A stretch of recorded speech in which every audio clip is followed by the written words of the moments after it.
ધોરાજીમાં આરોગ્ય સેવા અને જનકલ્યાણના હેતુથી એક વિનામૂલ્ય તબીબી નિદાન કેમ્પનું આયોજન કરવામાં આવ્યું હતું। નંદકુંવરબા ચેરિટેબલ ટ્રસ્ટના ઉપક્રમે યોજાયેલા આ કેમ્પમાં વિવિધ ક્ષેત્રના ડોક્ટરો દ્વારા દર્દીઓની તપાસ, જરૂર સારવાર અંગે સલાહ આપવામાં આવી હતી। કાર્યક્રમનું ઉદ્ઘાટન પૂર્વ સાંસદ રમેશભાઈ ધડુકના હસ્તે કરવામાં આવ્યું હતું। પ્રસંગે નગરપાલિકાના અનેક આગેવાનો ઉપસ્થિત રહ્યા હતા।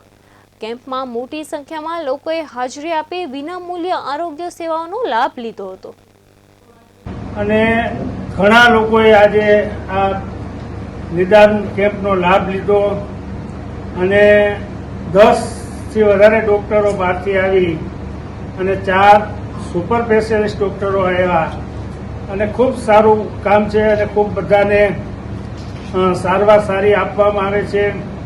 તો આ તકે પહેલાં તો નંદકુંવરબા હોસ્પિટલના તમામ ટ્રસ્ટીઓને ખૂબ ખૂબ અભિનંદન આપું છું કે ખૂબ સરસ મજાનું આયોજન કર્યું છે। ધોરાજીના લોકોને બધાને લાભ મળે, અહીંથી કોઈને રાજકોટ ન જવું પડે કે અમદાવાદ ન જવું પડે, અહીં બેઠા એમને સારવાર મળી જાય, એમનું નિદાન થઈ જાય, એવું સરસ મજાનું આયોજન કર્યું છે। અમારા નગરપાલિકાના તમામ સભ્યશ્રીઓ સાથે રહીને, ભાજપના બધા કાર્યકર્તાઓ સાથે રહી